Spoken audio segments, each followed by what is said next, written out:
E aí, pessoal, só que acertei esse som aqui. Estão ouvindo? Boa tarde para todos, início de noite daqui a pouco, né? Me avisem se vocês estiverem ouvindo, tá bom?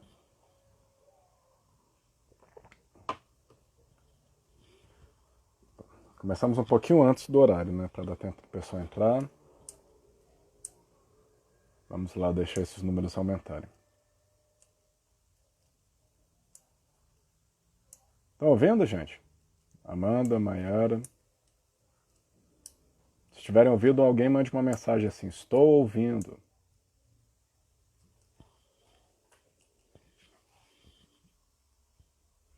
Boa tarde, Clécio, tudo bom? Ana Lourdes, o ok é que você está ouvindo, Ana? A Amanda respondeu sim. Então, ótimo, gente. Então, a gente entrou um pouquinho antes do horário, né? Deixa eu só confirmar aqui. Isso, agora 5 horas, horário regimental, programático alcançado, não é isso? Então, ó, primeiro lembrete aí para os alunos que já entraram, daqui a pouco eu vou repetir, tá? Escrevam seu nome completo, tá bom? Nome completo, aí o pessoal da direção vai fazer o lançamento direitinho, beleza? Dica, se eu fosse vocês, eu lançava o nome completo, tirava um print na hora do seu nome completo aparecer, que aí é prova que vocês estavam presentes, vivos e estavam acompanhando, ok? É bom, né? A gente não sabe como a internet funciona e sempre pode haver alguma falha, né? Então é isso, gente. Então, boa tarde para todo mundo, alunos e alunas da Faculdade de Processos. Meu nome é Alberto Amaral, eu sou professor de Direito Penal da faculdade. Esse semestre a gente está estudando Direito Penal 2, né? E a proposta de hoje é de comentar um pouco sobre defensoria pública. Eu também sou defensor público e eu tenho uma preocupação prática, né, e mais do que prática acadêmica também com o tipo de trabalho desenvolvido na defensoria pública, né, as formas de trabalho, de atuação da defensoria pública. E isso é uma temática que além de me chamar muita atenção, ela é uma temática que eu tenho muita vontade de cada vez mais aprofundar. Então é interessante vocês saberem qual ponto eu me situo também, né? Eu sou mestre em Direito, meu mestrado eu estudei a violência doméstica, só que no mestrado eu enfatizei a perspectiva das vítimas, um trabalho que eu acho que é muito relevante, que além de ser muito importante, eu acho que é essencial, né, visibilizar as vítimas, compreender as potencialidades da Lei Maria da Penha, né, e também compreender as dificuldades, os dilemas que existem, né, desse processo que é posto e que muitas vezes não alcança as vítimas. E no doutorado, que eu estou fazendo agora lá na Sociologia no UNB, eu vou continuar fazendo um estudo, querendo ouvir as pessoas que são destinatárias do serviço da Defensoria Pública, né? E agora meu objeto ele se amplia para entender esses grupos socialmente vulnerabilizados. Então, o estudo agora ele é um pouco mais amplo, né, e até pela própria natureza do doutorado, mas ainda é um estudo que se volta para a minha prática laboral, para o meu dia a dia, para as minhas atuações na Defensoria Pública. Né? Por que eu falo isso? Por que eu me situo assim? Para a gente começar essa conversa de Defensoria Pública. Eu tenho certeza que muitas pessoas, muitos alunos, principalmente, né, já que a gente está voltado especificamente para os alunos, mas muitas pessoas desconhecem o serviço da Defensoria Pública, exceto aquele serviço que é o serviço mais usual, mais padronizado, que é ingresso de ações de família, petição de alimentos, guardas. Né? Isso a gente tem uma ideia, né? Quando aparece na televisão ou nas novelas, normalmente a Defensoria Pública é isso. Ou para falar mal de vez em quando, ou então para falar isso, o papel desenvolvido em ação de família, guarda, alimentos. Né? Mas não é só isso, tá, gente? O campo de atuação da Defensoria é muito mais amplo. Dentro dessa ideia, eu propus como um PIBIC da Faculdade de Processo, que foi aceito, a ideia de estudar mais sobre defensoria pública e sobre políticas de acesso à justiça. Então a gente já tem um grupo de estudo, já estamos produzindo materiais. Vocês vão ver durante o congresso da faculdade, temos bastantes estudos já em grau avançado. Os alunos e alunas estão podendo ter uma nova visão sobre a defensoria pública até antes mesmo de sair da faculdade. E esse é o objetivo de hoje e agora. Professor, eu tenho uma dúvida, eu não estou encaixando. Mande sua dúvida. Eu vou tentar responder as dúvidas, lógico. Se eu conseguir acompanhar aqui a leitura, eu pretendo resolver, tá bom? Mas a gente vai ter mais ou menos 1 hora de conversa, então eu pretendo resolver. Primeiro ponto, o que é Defensoria Pública? O que é a Defensoria Pública? Que figura é essa que existe no Brasil, mas que não tem, por exemplo, a mesma receptividade em Portugal? Que em outros países vai ter outras designações e outras atuações. Primeiro ponto é, a Defensoria Pública hoje, a que está assentada na Constituição hoje, ela mostra um grande avanço nessa matéria. Tá? A ideia de você oferecer uma assessoria jurídica para as pessoas ingressarem em juízo é uma ideia antiga, não é uma ideia recente. Porém, sempre houve muitas limitações para esse tipo de atendimento. O desenho que a gente tem hoje da Defensoria Pública é um desenho extremamente arrojado porque se pensava, por exemplo, no início do século passado. Né? Talvez o primeiro desenho que a gente tenha de algo mais organizado de prestação de serviço jurídico para pessoas que não têm condição foi uma iniciativa do que era a Ordem dos Advogados do Brasil na época, né? O Instituto dos Advogados do Brasil, que criou um serviço para consultoria por advogados para quem não tivesse condição. Só que na época esse tipo de atividade era, primeiramente, além de ser uma atividade muito voltada para ingresso de ações judiciais, em regra, ações criminais, né, ela tinha um aspecto de caridade, como se fosse uma obrigação caritativa dos advogados. Você já ganha tanto dinheiro como advogado que você deveria ter sua função aqui de fazer o bem para os demais, ajudando eles quando precisasse entrar com a ação. Vejam, esse aspecto caritativo, quase como uma obrigação, um ônus moral, já traz em si algumas dificuldades.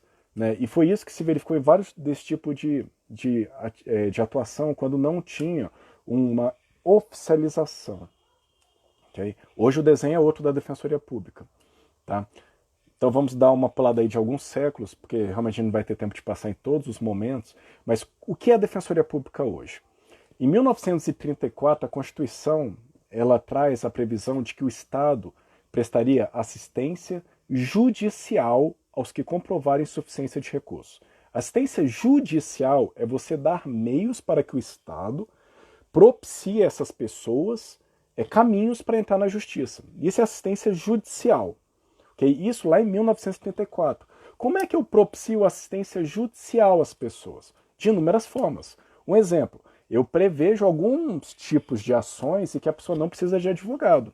Então você poderia ir direto no judiciário. Esse é um bom caminho? Nem sempre. Nem sempre. Né? Muitas vezes as pessoas não sabem que têm direito a algo. Quiçá elas vão conseguir compreender que elas podem acessar o judiciário. Okay? Então, essa é uma primeira dificuldade desse tipo de acesso à justiça por meio de acesso ao judiciário. Uma outra dificuldade que existe também, que ela é muito presente, só que aqui no Brasil, como a gente já tem essa discussão há bastante tempo, e o Brasil é um país que é marcado pelas desigualdades sociais, então a pobreza é uma realidade nossa do dia a dia. Não é uma condição que consegue ser excluída e limpa das ruas. Não, o Brasil é um dos países mais desiguais do mundo. Brasília é um exemplo claro disso. Brasília a gente tem uma parcela riquíssima, né, ao lado da maior favela da América Latina. Então é uma realidade nossa. E quando eu penso no judiciário, uma das formas que eu posso facilitar o acesso é providenciar meios para que as pessoas ingressem com o quê? Que elas ingressem com o judiciário sem pagar qualquer tipo de taxa. Então, eu poderia ingressar no judiciário sem pagar custas. Eu poderia recorrer de sentenças sem pagar o preparo, que seria um valor específico, para que eu tivesse acesso a esse recurso. Okay? Então, essas seriam algumas formas de providenciar acesso ao judiciário. Mas isso significa acesso à justiça? Não. Foi a Constituição de 1988 que trouxe a expressão acesso à justiça, que é mais amplo. Assistência jurídica, não assistência judicial. Então, na Constituição de 1988, lá no artigo 5º 74, vai estar a expressão que o Estado prestará assistência jurídica às pessoas que não tiverem recursos suficientes para tanto. Então, primeiro ponto, a assistência jurídica já é mais ampla. Eu não estou limitado a ingressar com a ação judicial. Não, aí entram várias atividades que não necessariamente dependem do judiciário. Um exemplo, consulta, orientação jurídica. Eu tenho algumas dúvidas, eu quero fazer um contrato de compra e venda, por exemplo, da minha casa, eu não sei como. Eu teria que ir atrás do advogado, mas eu não tenho dinheiro para isso, né? A minha casa, eu vou comprar uma casa, mas o valor dela é muito baixo, eu não posso despender desse dinheiro sem ter dificuldade. Então a pessoa precisa de um acesso jurídico, mas não um acesso ao judiciário. Porque ela não está pretendendo naquele momento intentar com nenhuma ação. Ela não quer ingressar com nenhuma ação, ela quer tirar dúvidas jurídicas. Isso que é válido? É válido. Então, nesse tipo de acesso, antes não estaria coberto pela previsão constitucional de 1934, que depois vem sendo repetida, né? Hoje não. A Constituição de 88 ela amplia ao falar acesso à justiça, que é mais amplo, que é o judiciário, né? Orientação jurídica. Um outro campo também que se abre é um campo de medidas extrajudiciais, medidas que se dão fora do judiciário. Por exemplo, eu preciso movimentar alguma medida em cartório. Cartório não está no âmbito da justiça, mas eu poderia ter o auxílio de algum órgão do Estado? Poderia. E aí o artigo 134 da Constituição de 88 traz uma figura que a gente já tinha, mas era de forma esporádica em algumas cidades, em alguns estados, da Defensoria Pública. A Defensoria Pública é um órgão que ele tem a previsão constitucional de prestar assistência jurídica e na redação originária, né, lá de 88, aqueles que são necessitados. Então, no início, a Defensoria Pública ela foi visualizada no texto constitucional para providenciar acesso à justiça, então não é acesso ao judiciário, é o primeiro ponto que é importantíssimo compreender, é mais amplo que o acesso ao judiciário, aos que fossem necessitados. No início, esse critério era um critério econômico, né? Necessitados aqueles que não têm condições de se manter, logo a sua família. Porém, com o desenvolvimento da Defensoria Pública e das próprias concepções sociológicas sobre estruturação brasileira e dificuldade de acesso, a gente viu que só o acesso econômico ele é insuficiente. Nós temos grupos que são socialmente vulnerabilizados. E esses grupos, se não tiverem a intervenção da Defensoria Pública como órgão primordial de acesso à justiça, não teriam qualquer tipo de atuação, ou a sua proteção seria muito insuficiente, né? E aí vem algumas das inaugurações, ou algumas das atualizações dessa matéria. A Lei Complementar 132 de 2009, ela trouxe as primeiras alterações. E aí, qual foi a grande alteração da época, que chegou até o Supremo Tribunal Federal, questionamento sobre a possibilidade ou não? A Defensoria Pública entrar num tipo específico de ação, que é uma ação coletiva, ação civil pública, uma ação em nome de coletividades para a defesa dos direitos dessa coletividade. Então, a lei Complementar 132, que altera a lei orgânica da Defensoria Pública, que é a Lei Complementar 80, ela ampliou a atuação da Defensoria Pública. E foi em bom tempo. Posteriormente, nós vamos ter vários movimentos políticos, institucionais, buscando um maior reconhecimento da importância da Defensoria Pública. E até que sobreveio a Emenda Constitucional 80. A Emenda Constitucional 80 de 2014, ela traz uma alteração profunda no desenho da Defensoria Pública. E aí, para quem está estudando para concurso, esse ponto é importante e é muito interessante. Tá? Porque até então, lembra que eu falei da Lei Complementar 132, que ela alterou? A Lei Complementar 132, ela colocou o seguinte lá na Lei Complementar 80, que é da Defensoria Pública. Colocou a seguinte expressão: a posse e o exercício do cargo de defensor público daria capacidade postulatória para o defensor público.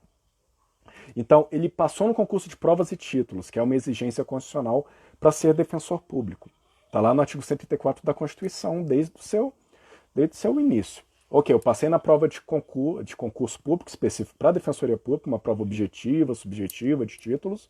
Ingressei como defensor público. Eu preciso ficar vinculado à OAB. A Lei Complementar 132, ela já alterou isso e na redação ela falava: o exercício e a posse do cargo seriam suficientes. Posse e exercício. Você já teria capacidade postulatória. Logo, essa questão chegou ao Supremo. E o Supremo, semana passada, estava discutindo sobre isso.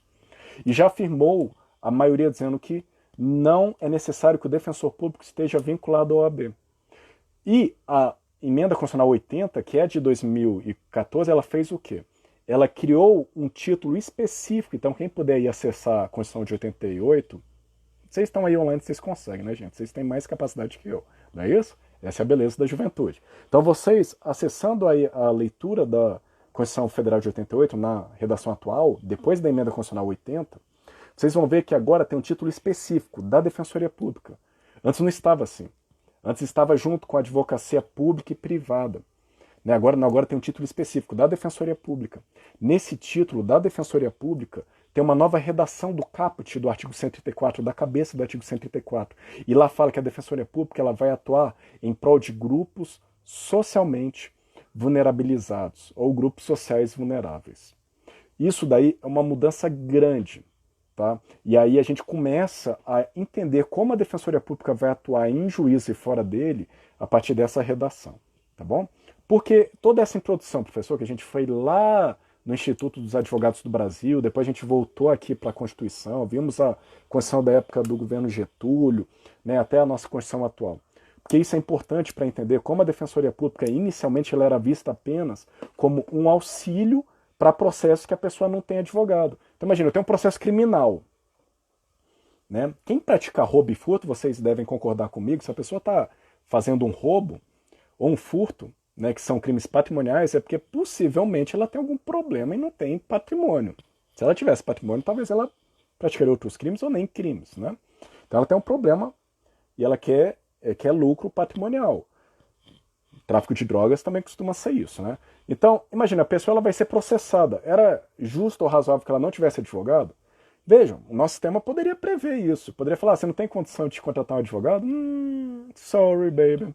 Você vai ter um processo contra si. Só que o nosso sistema ele não entende que isso é justo. Okay? Ele não entende que isso é possível no nosso cenário. Tá?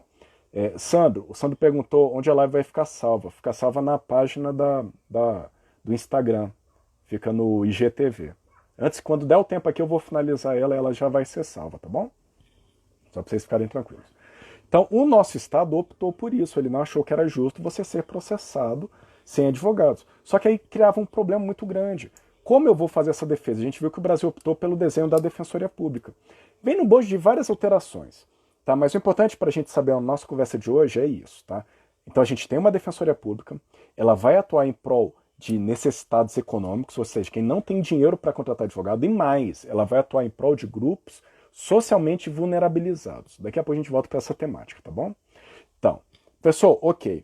Então, qual é o papel da Defensoria? Nós vimos então que a Defensoria é uma função essencial à própria função jurisdicional do Estado. É uma atividade, é uma instituição essencial para essa função jurisdicional do Estado.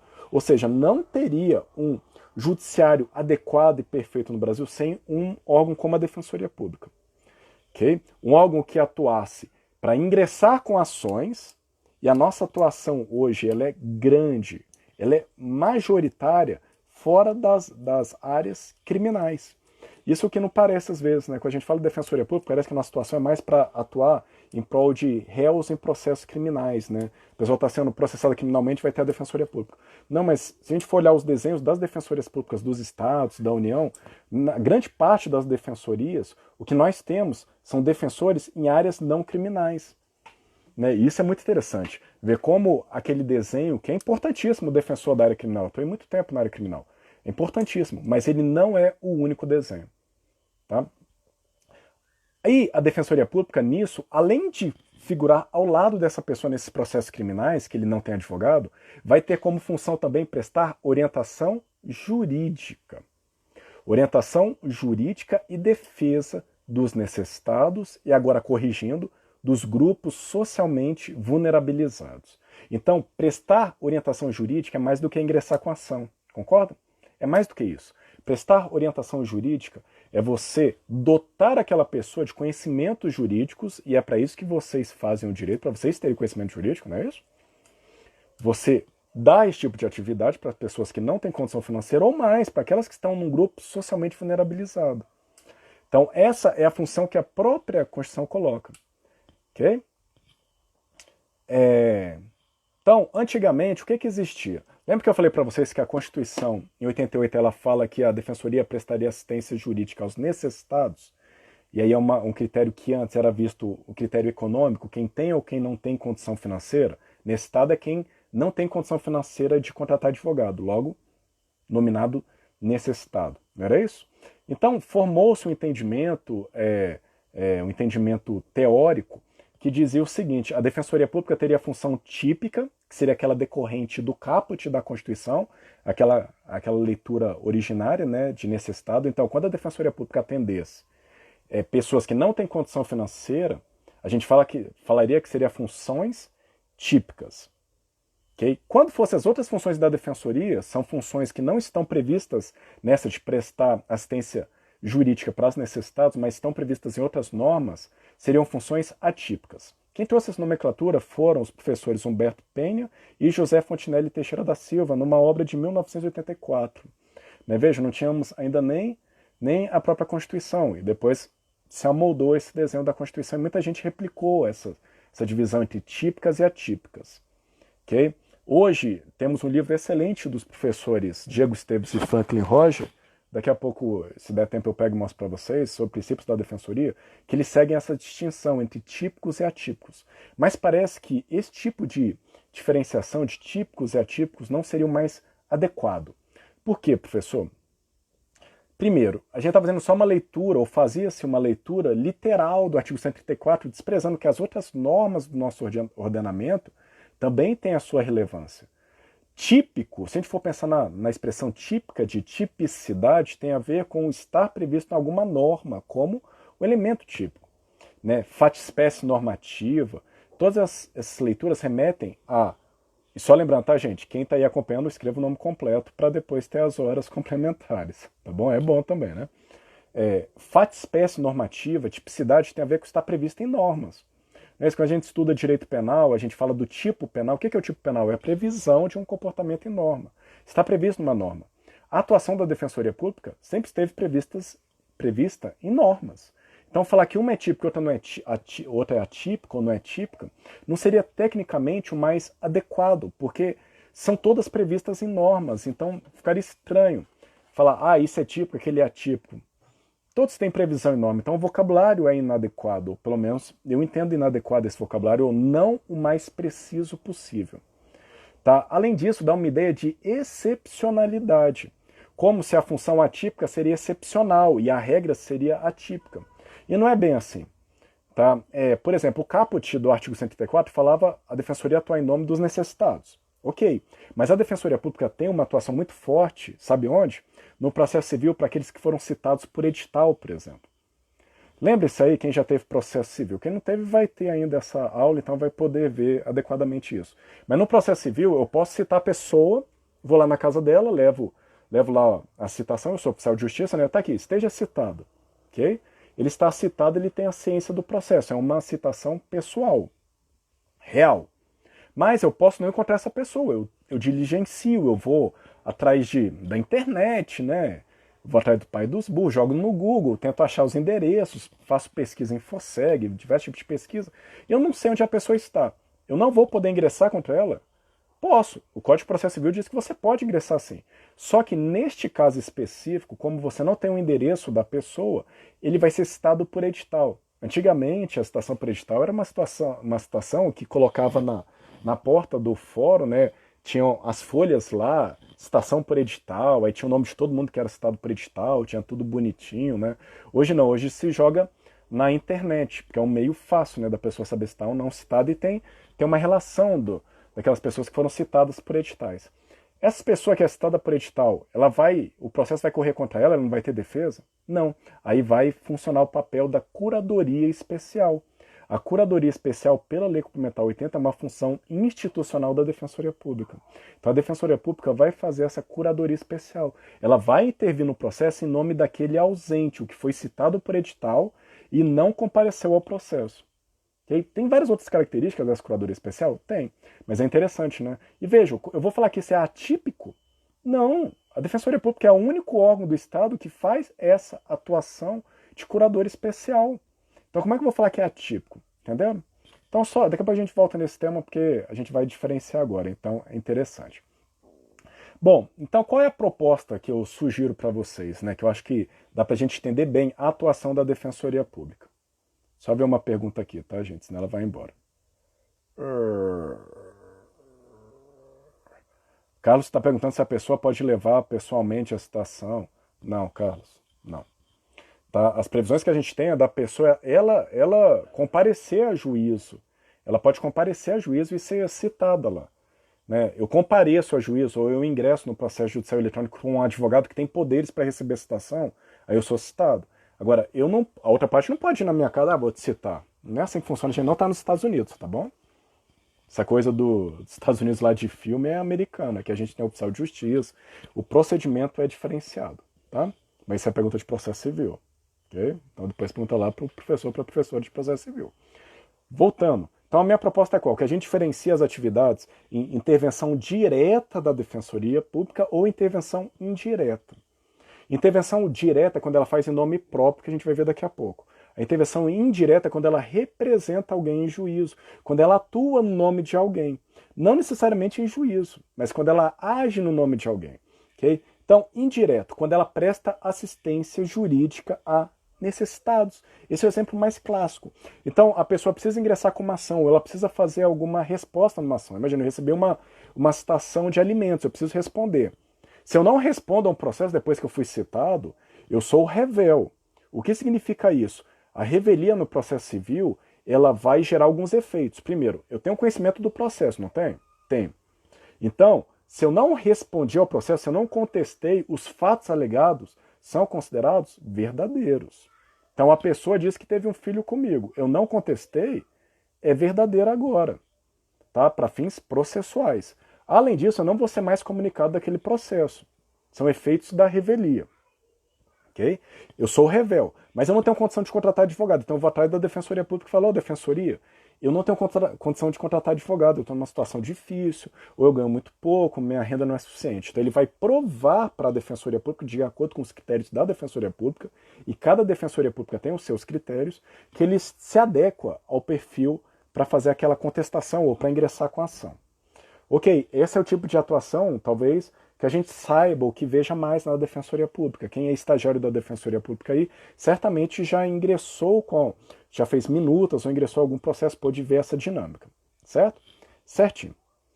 E aí, esse tipo de atuação ela vai se dar em várias arenas, vários campos.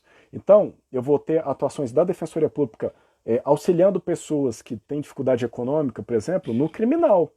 Eu vou ter atuações na trabalhista também, que é uma atuação mais moderna, na civil, na eleitoral. É possível? Sim. Vários tipos de atuação da Defensoria Pública representando o interesse de outra pessoa, como se fosse o advogado dela. Como se atuasse como advogado dela. Ok? Esse é o tipo de atuação. Pessoa da Defensoria Pública age igual advogado? Não. A Defensoria Pública ela tem alguns requisitos e algumas previsões específicas. E isso tem a ver com aquela discussão que a gente trouxe antes. O defensor público ele precisa estar vinculado ao OAB. O Supremo ele tem se inclinado, já formou a maioria dizendo que não. Por quê? Porque a Defensoria Pública, além de trazer várias obrigações para o defensor, também tem um sistema próprio de controle, de corregedoria, de ouvidoria para esse defensor. E dá para ele também uma certa autonomia quando atua. Mas qual a autonomia? A independência funcional que a gente tem. A gente tem uma independência funcional, só que a gente está vinculado às normas legais e à Constituição. Lembra que eu falei para vocês que a Defensoria Pública atua em prol de grupos sociais vulnerabilizados? Essa é uma norma básica da Defensoria Pública que a gente segue e deve seguir sempre quando atua em prol de grupos sociais vulnerabilizados. Eu não posso atuar contra esses grupos sociais. Okay? Esse é um ponto importante, a gente vai ver daqui a pouco mais profundidade. Então, esse tipo de atuação, assistência jurídica para necessitados, talvez seja mais comum. E quem já teve algum contato com a Defensoria Pública, já teve isso, né? Precisei entrar com divórcio. A gente não tinha acordo e não tinha condição de advogado. A gente vai na Defensoria Pública. Okay? Aí há todo um leque de atuação da Defensoria Pública, ingressando com a ação ou até mesmo antes. Então, a pergunta da Grazi Petene, a Defensoria Pública atua em todo o âmbito do direito? Sim. Faticamente ela atua? Não. Por quê? Porque aí tem uma questão orçamentária, uma questão de disponibilidade do número suficiente de defensores e de órgãos. Mas se você pegar a Lei Complementar 80, ela vai estar bem dividida. Justiça Estadual, Defensoria Pública dos Estados. Justiça do Distrito Federal, Defensoria Pública do DF. Justiça da União. Justiça Federal, Defensoria Pública da União, que também vai atuar na Defensoria Pública. que vai atuar na justiça eleitoral, no ramo militar, no ramo trabalhista. Okay? E no local que não tem defensor público da União, tem a previsão da Lei Complementar 80 também, de atuação por convênio com as defensorias públicas locais. Isso é muito comum. Aqui no DF, os defensores públicos do DF, nós costumamos atuar na justiça eleitoral. E aí há um convênio entre a Defensoria Pública da União e a Defensoria Pública local, ou do DF, para atuação. Tá? E lembrando, não existe Defensoria Pública Municipal. Tá? A Defensoria Pública ela tem um desenho similar do próprio Judiciário e do Ministério Público, que são escalonados entre União, territórios e estados. Assim nós também somos organizados. União, Defensoria Pública da União e territórios, Defensoria Pública do Distrito Federal, e aí tem uma diferença, porque a Defensoria Pública do Distrito Federal é descolada da União. É a emenda constitucional 69, a gente descolou a Defensoria Pública do DF da União. Então ela é similar à Defensoria Pública dos estados, tá bom? É a emenda constitucional 69 e temos as defensorias públicas estaduais, tá? Logo, temos essa divisão para todas as matérias do direito. Então, em tese, a defensoria pública podia atuar, mas o que acontece na prática? Não temos número suficiente para atuar em todas as varas, tá? Quando a gente fala que o Brasil ele é marcado por desigualdades, isso significa que temos um manancial de pessoas que precisam do serviço da defensoria pública que é enorme. Vocês viram aí recentemente os problemas que tivemos com esses benefícios voltados para a pandemia, né, para enfrentamento da pandemia, da miséria extrema. Como vamos ter defensores suficientes para uma população enorme dessa que nos procura? São muitos. Né? Ações trabalhistas, temos problemas inúmeros, e ainda mais agora que são amplificados, porque a gente tem um processo de desestruturação dos direitos e garantias do trabalho que vem pela uberização. A gente está no momento de uberização da sociedade. Né? Temos aplicativos que quebram a lógica tradicional de contratação e acabam atingindo frontalmente as pessoas mais fracas na relação, que são aqueles que precisam do aplicativo para viver, né? Que são aqueles que trabalham para o aplicativo. Aí demanda uma nova análise jurídica. Temos defensores suficientes para isso? Lá no interior de Manaus, no interior do Amazonas, Mato Grosso, não temos. Aí surgem os problemas. Os problemas de como a gente vai concretizar efetivamente os direitos quando muitas pessoas são fragilizadas pelos direitos. Tá? Essa é uma pergunta interessante e relevante. Tá? Então nós temos essa primeira visão. Vamos voltar então um pouco atrás. Temos esse primeiro tipo de atuação da Defensoria Pública em ações individuais. Da mesma forma que a Defensoria Pública ingressa em ações individuais, ela pode manejar também ações coletivas. Tá? O que são ações coletivas? São aquelas ações em que há uma previsibilidade normativa, em que uma ação vai ter efeitos mais amplos do que uma ação individual. Uma ação individual, eu entro em face do fulano, os efeitos vão ser para a gente. Não é essa a regra? Essa é a regra. Numa ação coletiva, por exemplo, numa ação civil pública, numa ação popular, num mandado de segurança coletivo, mandado de injunção, essa ação ela vai ter um efeito amplo, né? Vai ter um efeito enorme a depender do tipo de sentença proferida, do tipo de ação. Né? E esse efeito, que pode ser feito até nacionalmente localizado, vai também poder aproveitar outras pessoas. E como eu disse para vocês, tivemos uma modificação sensível quando a Defensoria Pública ingressa como um dos legitimados para ingressar com ação civil pública. Okay? E houve muita discussão. Ingressaram com uma ação no Supremo questionando, foi o Conselho do Ministério Público, o Conselho Nacional do Ministério Público, que questionou isso. E o grande argumento da Defensoria primeiro, nós temos um público-alvo bem claro, né, que são as pessoas pobres ou as pessoas que são estruturalmente fragilizadas. Então o público da Defensoria Pública é bem claro, assim, não tem muita discussão. Por isso que quando vem alguma ação da Defensoria Pública contra grupos vulnerabilizados, todo mundo abre o olho e fala, tá meio estranho isso. Por que a Defensoria Pública está ingressando com uma ação contra um grupo historicamente vulnerabilizado? É meio esquisito, porque não é a finalidade do órgão. Entende? Não é a finalidade essa entrar nisso, como eu falei para vocês no retrospecto. Além disso, várias outras entidades podem entrar com ação civil pública. E isso diminuiu muito a força do pedido do Conselho Nacional do Ministério Público, do CONAMP, de afastar a Defensoria Pública da ação civil pública. E o argumento era bem simples. Se até o PROCON pode ingressar com a ação civil pública, porque não a Defensoria Pública, né, que é formado por profissionais experimentados, concurso público, e que tem uma vocação específica para a atuação em prol de grupos vulnerabilizados, marginalizados. Ok? Então, essas foram as questões. Hoje está tranquilo, a Defensoria Pública pode entrar com ação civil pública. Com a ideia ou com o desenho dos grupos sociais vulnerabilizados, nós temos uma amplitude maior. Como eu posso ingressar com ação em prol de grupos sociais vulnerabilizados? Então, ao invés de eu estar limitado por critérios econômicos, vejam, uma mulher vítima de violência doméstica, ela pode ter muito dinheiro. Ela pode ser uma servidora, uma empresária. Isso quer dizer que ela vai estar fora dessa estrutura social que, ao mesmo tempo que limita ela, também oprime? Não. Não. Muito pelo contrário. Uma das características que a gente tem na nossa sociedade hoje ainda, por ser uma sociedade misógina, uma sociedade sexista, é que mulheres sofrem violência doméstica de seus parceiros. Sofrem. Essa é uma realidade assentada. Isso não tem a ver com a renda, muito pelo contrário. O que parece, algumas pesquisas, inclusive na minha, parece até que quem tem mais renda tem uma dificuldade maior para romper esse primeiro ciclo de violência, que é quando a violência está só no seio familiar. Porque aí entra outro critério, que é o dinheiro também e a manutenção do status próprio, mas também a manutenção da sua família. E isso daí é uma nova complexidade a ser analisada. E a Defensoria Pública, ela não poderia ingressar em prol dessa mulher e de várias outras mulheres para proteger ela melhor. Não poderia, por exemplo, como fez, entrar com habeas corpus coletivo em prol das mulheres grávidas ou que têm crianças com uma idade pequena, que não são reincidentes, para retirar essas mulheres da cadeia. Falar, olha, essas mulheres não são reincidentes, elas estão com criança, ou elas vão ter filhos no estabelecimento.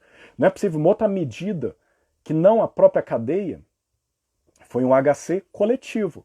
Foi uma criação da jurisprudencial, né, mas uma criação fantástica, que prevê a possibilidade de manejo de um habeas corpus, que tradicionalmente é uma medida individual, né, a gente aponta a ilegalidade no direito de ir e vir daquela determinada pessoa. Não, é um habeas corpus coletivo, porque tem inúmeras pessoas passando uma restrição ilegal no seu direito de ir e vir. E foi o que a gente viu alguns anos atrás com relação a essa questão das mulheres que estão grávidas ou que acabaram de ter crianças, que têm filhos pequenos e que permaneciam encarceradas. E a gente tem um aspecto social terrível. Qual? A mulher está grávida, a criança vai nascer. Nasceu. E agora? O que a gente vai fazer com essa criança? O pai está lá? Não. Não. E PS, tá, gente? O público feminino encarcerado, em regra, tá? Um grande percentual de mulheres encarceradas está encarcerada por tráfico de drogas. Muitas vezes, ou auxiliando o cônjuge, companheiro, familiar que está preso, ou junto com a empreitada dele, e aí na casa acharam as drogas. E aí, pela quantidade, pela disposição, pela forma como se apresentava, foi enquadrado como tráfico de drogas. Então tem uma conexão muito grande com o crime do parceiro também, né? Temos um problema social sério, uma atuação de inovação com âmbito coletivo. Como a gente falou antes, um outro tipo de intervenção da Defensoria Pública indireta é na atuação como curador especial. Tá, então o curador especial, que vocês depois podem olhar no Código de Processo Civil, é na citação por edital, uma citação ficta, né, citação por hora certa, outra citação ficta, ou em algumas outras hipóteses que o código, ele fala, talvez seja bom aqui que a Defensoria Pública atue, porque essa pessoa não pode ficar sem um defensor. Exemplo, o réu está preso, é um processo civil. Entraram contra o réu, ele está preso, ele não contratou advogado. Ele não vai ter advogado, ele está preso, né? Então a Defensoria Pública atua em nome dele. Uma outra hipótese que é muito comum também é quando há colidência de interesses. Imagine que o pai e a mãe estão discutindo sobre guarda, regulamentação de visitas dos filhos. Né? A guarda, quem vai ter a guarda, se vai ser unilateral, se vai ser compartilhada e como vai ser esse direito de visitas. E aí, qual o pai está certo? É o pai e a mãe que está certo? E a criança, ela está mais apta para o pai e para a mãe? Porque alguém vai representar a criança em juízo. É uma obrigatoriedade normativa. A mãe entrou com a ação, a mãe está com as crianças, então ela entra com a ação de guarda. mas não necessariamente o pedido da mãe é aquele que guarda uma maior sintonia com o interesse das crianças. Então a Defensoria Pública vai atuar como curador especial na tutela dessas crianças. E tem vários outros exemplos. Tá? Essa atuação de curadoria especial é muito forte na Defensoria Pública, no Brasil inteiro. Justamente porque tem previsão no Código, e se ela não atuar como curador especial, o processo é nulo. Temos uma hipótese de nulidade. Okay? Outras hipóteses que a Defensoria Pública vai atuar de forma indireta também. Quando ela presta consultoria, então ela tira dúvidas. Eu posso utilizar a Defensoria para tirar dúvidas? Você não pode, você deve. Isso daí facilita demais o nosso trabalho. Ah, eu quero vender a minha casa. Eu faço uma procuração para a pessoa e já entrego, eu quero vender meu carro. Qual é a maneira mais tranquila para não ter dor de cabeça? Se você não tem condição econômica de contratar um advogado para isso, vá na Defensoria Pública mais próxima ou hoje. Você pode acessar, a gente não está trabalhando presencialmente, a gente está trabalhando hoje, aqui no Distrito Federal, por plantão.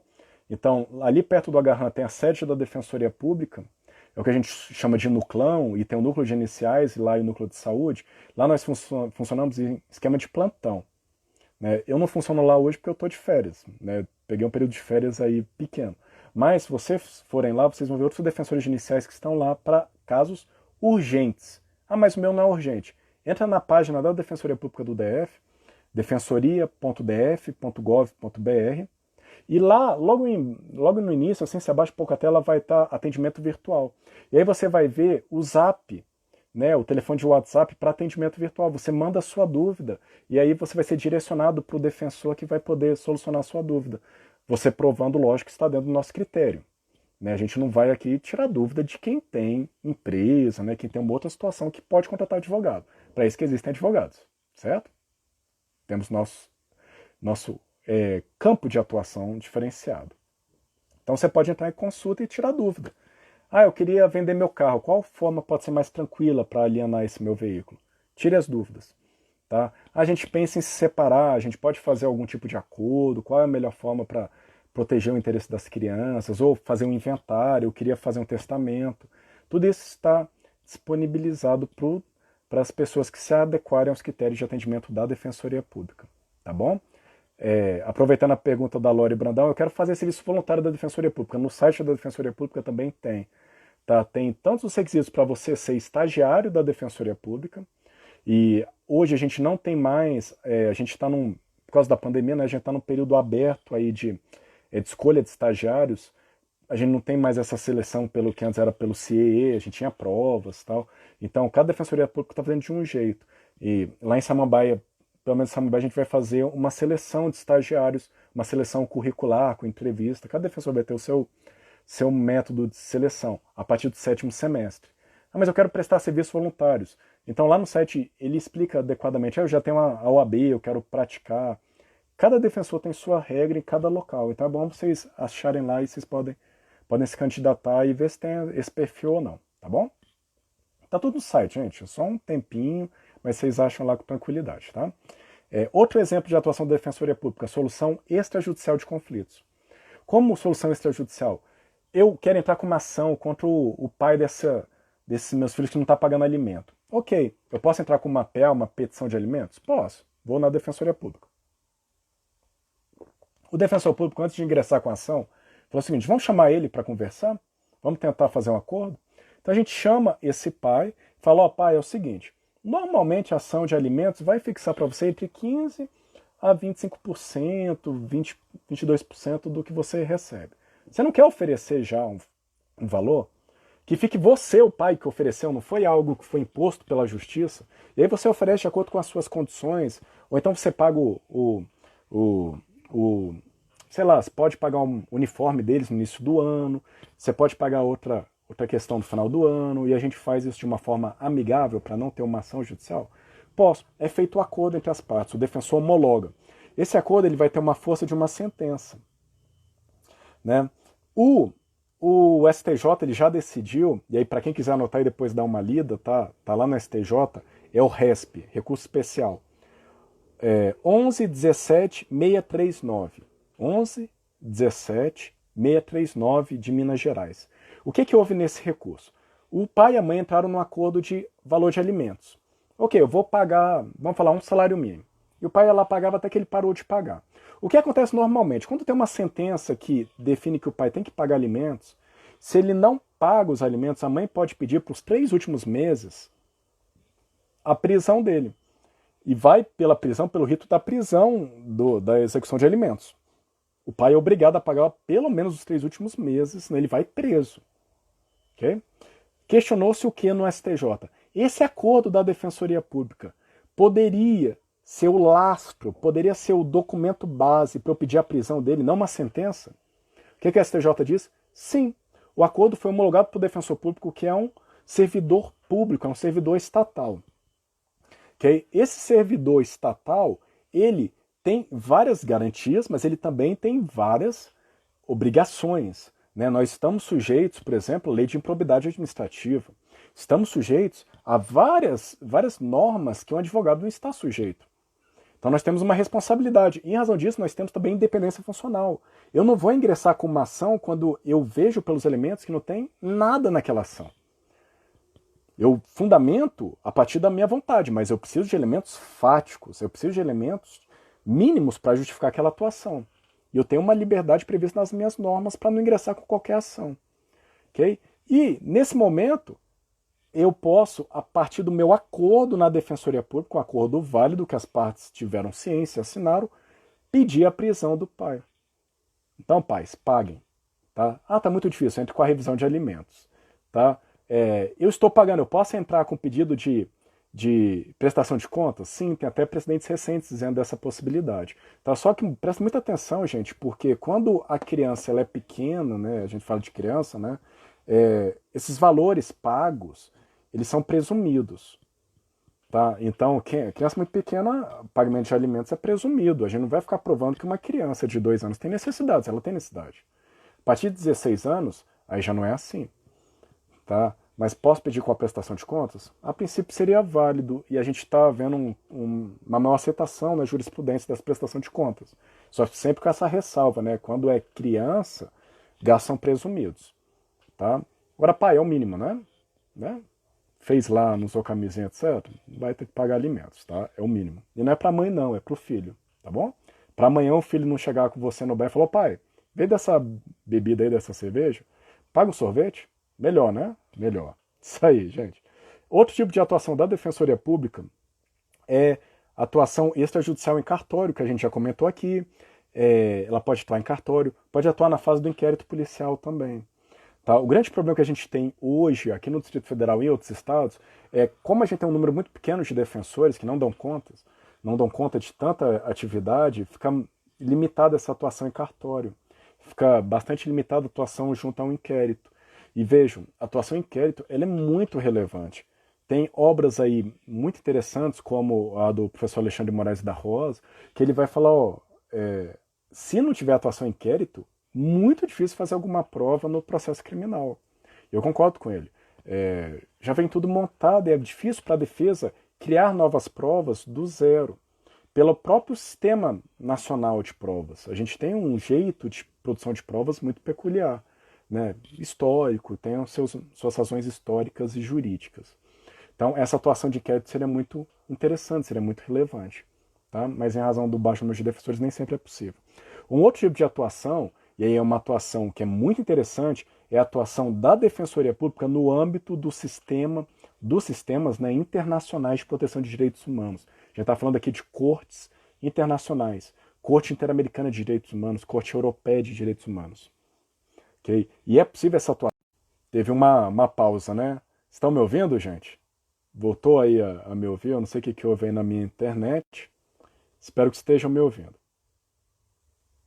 Tá, só tirar aqui que abriu uma tela aqui. Bom, espero que estejam me ouvindo. Ótimo. Valeu, Cass.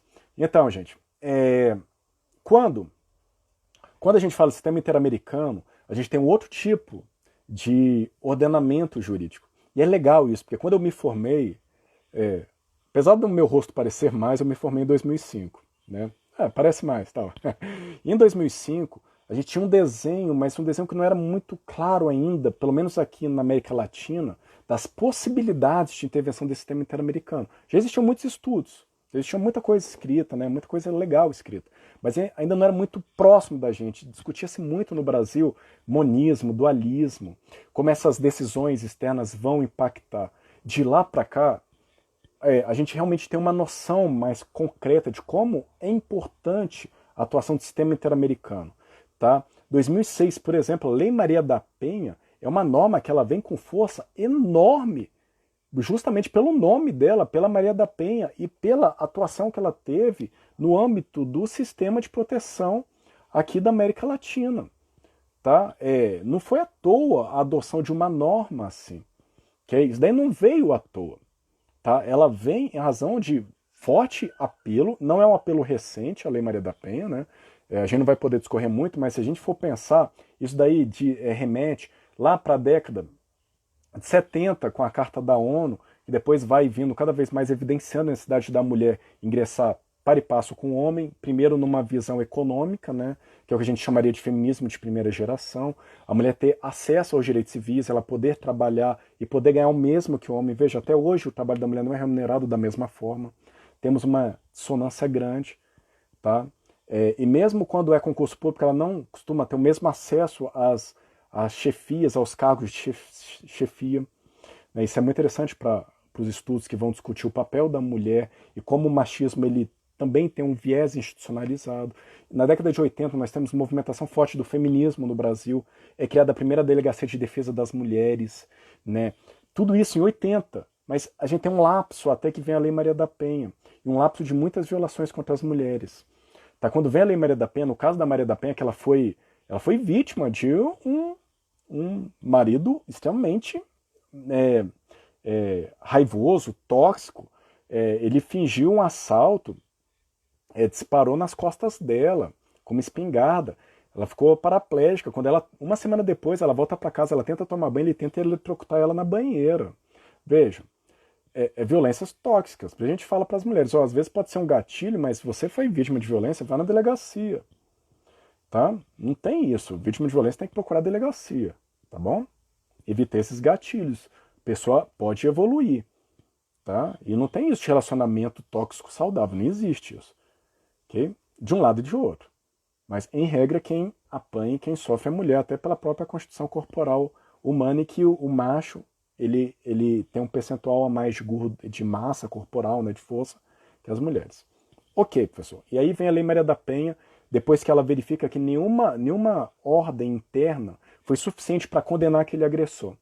A recomendação da comissão para o Brasil já virou norma. Houve uma mobilização grande de ONGs feministas, de juristas, houve. A Jandira Fegali foi muito importante nesse processo, foi também. Foi importantíssima. E a Lei Maria da Penha é um desses aspectos. A gente tem outros? A gente tem o caso do Damião. Tá? O caso do Damião, o caso da guerrilha do Araguaia, ele mostra a relevância desse ordenamento internacional para falar, é o seguinte, uma coisa é você punir quem pratica atos contra outras pessoas, tem que ser punido com uma firmeza. Outra coisa é o Estado, ou quem se arvora da função de Estado, praticar crimes. Isso não é aceitável. Isso não pode ter uma isenção da responsabilidade penal e política dessas pessoas. Esse é o caso daqueles que se arvoraram como Estado durante a ditadura para fazer arbitrariedades. Não é possível um terror de Estado. O terror de particulares a gente compreende e a gente pune, cada Estado pune. Esse terrorismo ele pode ser bem resolvido, ainda que ele tenha várias repercussões. Vejam, 11 de setembro foi gravíssimo. Foi, mas os Estados Unidos conseguiu lidar com aquilo? Conseguiu. Agora, o terror de Estado, você vai ligar para quem? Vai ligar para o Batman? Não, não tem para quem ligar. O terror de Estado é o próprio Estado que te dá seus direitos, vai lá e fala, não, fuja daqui, eu vou te torturar, vou te matar. Você não tem a quem recorrer. E você é muito frágil diante dessa estrutura. Então, as cortes internacionais vão reassentar a importância de ser punido esses que praticaram crimes de Estado. E aí surge uma nova discussão sobre direito ao esquecimento ou direito a nunca mais ser torturado, nunca mais ter uma ditadura. Interessante, né? No âmbito dessas cortes. E a Defensoria Pública ela vai poder acionar as cortes interamericanas. Como? Um exemplo que pode acontecer é a Defensoria Pública do Estado ou da União ir diretamente a esse sistema interamericano. E já há precedentes que mostram essa viabilidade. eu do DF poderia ingressar diretamente no sistema interamericano. Um outro tipo de atividade, de atuação, que é muito interessante, é do defensor público interamericano. E precisamos de mais estudos sobre isso. O defensor público interamericano, ele é um defensor público de alguns dos estados que faz parte da IDF, que é a Associação Interamericana de Defensorias Públicas. Vejam, o desenho da Defensoria Pública brasileiro, ele é tão legal e tão interessante para um país pobre, né? Eu não gosto de falar que o Brasil é um país pobre, um país desigual como o Brasil é muito rico, tem muito dinheiro, só que o dinheiro está na mão de pouquíssima gente. Então, um país extremamente desigual, o desenho da Defensoria Pública, ele é tão interessante que ele foi copiado por outros países aqui do Cone Sul. Temos Defensoria Pública na Argentina, Colômbia, Defensor Público da América Latina, sabe? Todo o Caribe ele tem várias defensorias públicas, são muito interessantes. Esses defensores públicos que vão atuar mais ou menos como a gente atua aqui. E a Associação Interamericana ela faz um processo de seleção. Nesse processo de seleção, a partir da indicação da Associação Nacional de cada país, aqui a gente tem a Associação Nacional dos Defensores Públicos, são indicados 2 defensores e 2 suplentes para funcionar como defensor público interamericano. E aí imagine que chega um caso na Corte Interamericana de Direitos Humanos. E essa pessoa ela não tem uma representação adequada, ou o caso dela envolve inúmeras outras pessoas. E essas pessoas estão cravadas, esse grupo está cravado por um problema estrutural. Essas pessoas que estão nessa situação, elas podem ter acesso, então, a um defensor público interamericano. Legal, né? Muito interessante mesmo essa atuação do defensor público interamericano. E aí a gente está pensando numa assistência jurídica internacional. Olha como é um amplo aspecto de atuação, não mais limitado ao país, né? Não mais limitado àquele determinado ordenamento jurídico. E aí daí ampliam-se as formas de intervenção, porque eu posso pegar precedentes da Corte Europeia e a partir do precedente da Corte Europeia e tentar entender a lógica daquele precedente e trazer para cá. A gente pode discutir, por exemplo, por que o aviso de Miranda nos Estados Unidos tem uma regra muito clara de prisão. Qual é a regra da prisão? Eu aviso para a pessoa, esse aviso de Miranda, que ela tem alguns direitos e que ela pode usar esses direitos, mesmo no momento da prisão. E se eu não avisar ela, então eu tenho que verbalizar, eu policial, se eu não avisar ela, nada daquilo que ela falar vai ser válido e nem mesmo a prisão dela. Então imagina, você tem o direito de ficar em silêncio. Ou seja, chegou nos Estados Unidos e tem alguns documentários que mostram isso, é muito interessante, gente. Hoje em dia, né, a maioria dos estados, pelo menos lá, pelo menos que a gente chega até aqui, né, lógico, pode ter coisa aí que não chega, mas o que chega, que a gente consegue ver, a pessoa falou, eu quero um advogado, acabou. Acabou, não tem mais o que fazer. A partir do momento que ele falou, eu quero um advogado, acabou-se inquirição, etc. Tudo dali para frente é ilegal, e o advogado vai usar isso. Vai avisar, ele usou o direito dele de assessoria jurídica, você tinha que respeitar. Ah, mas ele falou, porque... Não tem isso. Não tem isso. Ele usou, ele tem que respeitar. E a gente pode pensar se essa lógica não funcionaria no Brasil. Por que eu estou falando isso para vocês? Porque a gente tem hoje audiências de custódia. O que é audiência de custódia ou hearing? Seria a pessoa foi presa, ela foi presa. Só que no Brasil, como a gente veio de uma ditadura, a gente tem um histórico aí de excessos nas prisões ou nas condições, ou até mesmo nas oitivas, de tortura. E não é algo exclusivo do Brasil. Né? Ditaduras e sistemas ditatoriais, sistemas que não são democráticos, costumam lidar com violência. Porque se o sistema ouvisse, ele não seria uma ditadura, seria uma democracia, ele aceitaria sair do poder. Né? Sistemas que não aceitam a saída do poder são sistemas ditatoriais, autoritários. E se eu sou autoritário com todo mundo, por que eu não vou ser autoritário com alguém que praticou um crime? Não tem muita justificativa.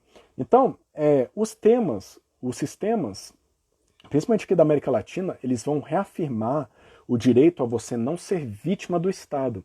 E uma dessas previsões que estava no Pacto de São José da Costa Rica é o direito de você ter audiência pessoal e próximo ao momento da prisão com o juiz. Para quê? Para verificar se você não foi torturado. Essa é a audiência de custódia. A audiência de custódia ela ingressa no Brasil quase como uma audiência de apresentação, né? A pessoa é presa hoje, então ela tem um prazo para ser apresentada ao juiz pessoalmente para verificar se não foi torturado. E além disso, no Brasil se aproveita também para verificar se não estão presentes os requisitos para ele continuar preso. Porque há muitos casos que não tem requisitos para prisão. Imagina, o primeiro crime, o crime que não envolveu violência, né? Esse crime, se não envolveu violência, é o primeiro crime, por que manter ele preso? Né? Ciente de que o nosso sistema já está superlotado. E que mais do que isso, um quantitativo muito significativo de pessoas estão presas, lotando o nosso sistema. Tá? Nosso sistema tem um número muito grande de pessoas presas e que elas não tiveram ainda uma sentença condenatória, sequer sentença. Então estamos mantendo presos pessoas que, em tese, podem ser absolvidas. E o pior, muitas vezes ela vai ser absolvida e ela não vai poder nem pedir uma indenização por esse período que ela ficou presa. Porque se tinham os requisitos para a prisão, há um entendimento pacificado que ela não teria direito à indenização. Estavam presentes requisitos, não tem por que entrar com indenização, o Estado não agiu errado. Mas vejam, é ruim, né, você ficar preso e ser absolvido, qualquer seja a razão da sua absolvição. Tá? Qualquer seja a razão. Da mesma forma, é ruim alguém que mereça estar preso, que existam elementos concretos e a pessoa não está presa. Por quê? Porque nós estamos deslocando nossas forças policiais, nosso aparato judicial para outra criminalidade. Né? Para prender outras pessoas, estamos perdendo tempo com outros tipos de prisão. Então é complexo, eu não estou falando que é algo simples, mas que pela complexidade tem que ser levado com responsabilidade, mais do que isso, tem que ser levado com extrema seriedade, né? Extrema seriedade. Um outro tipo de atuação, ainda em nome de outras pessoas, ainda atuação indireta da Defensoria Pública, pode ser ela atuando em ações que a gente pode chamar aqui ações preparatórias de ações. Ações cautelares preparatórias. Okay? Isso daí vocês vão ver em processo civil, quem não viu ainda, mas é uma forma de atuação muito interessante. Muito legal também da Defensoria Pública. Okay? Essas foram as formas de ações indiretas. Nós temos agora as formas de atuação direta. Quando a Defensoria Pública atua em nome próprio. Okay? É a Defensoria Pública atuando. E nós temos uma figura agora que cria muita força na jurisprudência, está criando mais força na jurisprudência, que é uma criação do colega nosso lá, da Defensoria Pública do Amazonas, lá, o Maurílio. O Maurílio, ele cria a figura, ele sugeriu isso numa tese, num dos encontros dos defensores, em 2014, se eu não me engano. Né? Então, o ano foi muito interessante. O Maurílio vem com a tese do custos vulneráveis, que é a atuação da Defensoria em prol de grupos sociais vulnerabilizados. O que é o grupo social vulnerabilizado? Como eu já falei para você, grupos sociais vulnerabilizados são aqueles grupos que eles têm alguma razão histórica que coloca eles num patamar inferior a outro grupo que naquela situação específica tem uma situação de prevalência. Tá? Por que isso é interessante? O primeiro pressuposto para você entender adequadamente o grupo social vulnerabilizado é entender que, e aí a gente vai remeter a Foucault, poder não é algo de cima para baixo que é sempre opressor, não. Há situações em que você pode ser oprimido, mas em outras você é opressor. Vejam, você vai para o seu trabalho todo dia, não é isso? Vou para o meu trabalho lá, eu sou oprimido pelo meu patrão. Tem uma relação aqui de legislação trabalhista, né? CLT, opressão daquele que detém o dinheiro, detém o capital, detém os meios, e você, que vai ser oprimido e vai ter que trabalhar, e você vai vender a sua hora muito menos do que ela vale. Você vai trabalhar um tempo enorme e vai ganhar menos do que aquilo que você vai produzir. Isso daí é a mais-valia do Marx, mas que a gente pode interpretar adequadamente hoje. Você dá mais lucro para a empresa do que você recebe. Entende? Compreendem isso? Antes de atirar pedra no Marx, deixa o Marx lá. Mas compreendem isso. É uma base da relação trabalhista é essa. Você vai gerar lucro para outra pessoa e vai receber. Alguém que trabalha e acha que recebe o adequado, o exato daquilo que trabalha? Não, né? Então o Marx tem algumas razões e coisas, tem outras coisas que não, mas isso é tema para outra live, para outras discussões. Ótimo. Eu tenho essa relação de hierarquia. Então eu, trabalhador, eu estou numa relação de hierarquia. Eu sou um grupo social vulnerabilizado? Sim, porque eu não consigo colocar as minhas pautas contra o empregador. Não, o empregador fala, você vai trabalhar durante a pandemia. As normas não proíbem mais. Eu vou trabalhar? Ah, eu não posso trabalhar porque estou isolado. Ah, você não vai trabalhar, meu amigo? Então vamos aqui soletrar e conjugar o Rá, né? Rá, rua. Não tenho muita opção. E se eu não trabalho, eu não consigo o mínimo para manter a minha casa, logo vou ter um problema muito maior, não é isso? Muito maior. Então eu estou aqui no nível que eu não consigo dialogar. eu posso que a Defensoria Pública ela ingresse para mim numa ação para me proteger? Sim. Por exemplo, uma empresa prevê a contratação apenas de brancos para ocupar cargos de chefias. Homem branco. Okay? Imagine uma empresa que fez isso. Tá? A empresa fez isso. Eu não sou um homem branco, eu sou uma mulher negra. E aí, eu que já estou numa sociedade que não emprega negros na mesma quantidade que brancos, que não recebe o mesmo salário que os homens brancos, né, e nem as mulheres brancas, que eu já estou nessa sociedade estrutural, uma sociedade extremamente excludente, e ainda tem essa previsão absurda, que está me excluindo, desconsiderando a realidade, quando o contrário, deveria prever sim formas de acesso para quem não está lá no topo. Formas de acesso para a população negra. Não excluir. Eu posso que a Defensoria Pública ingresse, eu pessoalmente ir até a Defensoria Pública falar, Defensoria Pública, eu quero entrar eu com uma ação. Ok, mas a Defensoria Pública, ouvindo o relato de várias pessoas reclamando, ela assume para si e ela entra como custos vulneráveis contra aquela ação. Então, ela é a guardiã dos vulneráveis nessa ação. Beleza, então imagine, eu sou o homem, estou nessa relação hierarquizada. Ótimo. Então eu sou o grupo social vulnerabilizado. Chego em casa, eu espanco a minha mulher. Vou na delegacia, o delegado fala, deixa isso pra lá, besteira. Vou no judiciário, tem uma juíza aí que fala que é besteira as mulheres serem vítimas, né, de violência. Ah, mulher, vá se defender. Não é isso? Olha que sistema. Eu posso que a Defensoria Pública, então, ingresse em nome dessa mulher contra mim? Antes eu era um grupo vulnerável. Agora eu não sou mais. Eu estou do lado do opressor, não mais do oprimido. Pode ingressar a Defensoria? Pode. Lembra que eu falei que o poder ele muda? Então, numa situação eu sou opressor, na outra eu sou oprimido. E a visão de grupos sociais vulnerabilizados é isso. O que são grupos sociais vulnerabilizados? Grupos que, em razão da sua situação, estão em dificuldade. Por exemplo, pessoa idosa. Tem o Estatuto do Idoso, a pessoa idosa está com dificuldades inúmeras. Ela tem dificuldade de locomoção, tem dificuldade de defesa dos seus direitos. Tem empresas que utilizam artimanhas para oferir renda a partir dessas pessoas idosas, o que seria horrível, mas existe. Tá? Outro grupo social vulnerabilizado, pessoas encarceradas, pessoas que estão com a sua liberdade cerceada, pessoas negras, tá? Pessoas com deficiência. Estão vendo como são vários aspectos sociais que há uma estrutura que vulnerabiliza? As crianças e adolescentes submetidos ao ECA. Eu posso falar de vítimas de violência? Sim, posso falar de vítimas de violência. Posso falar das mulheres vítimas de violência. São um grupo social vulnerabilizado. Tá? Então, vejam, a gente vai ter vários aspectos de atuação. Mas sempre a questão primordial é aquela atuação para o grupo social vulnerabilizado vai ser uma atuação que vai se focar essencialmente na tutela desse grupo social vulnerabilizado. Tá?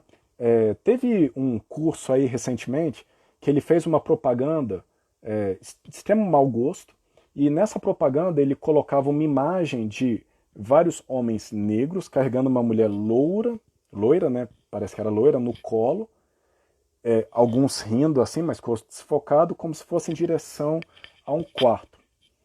Né? E aí o curso falava assim, não deixe que a prova tal faça isso com você.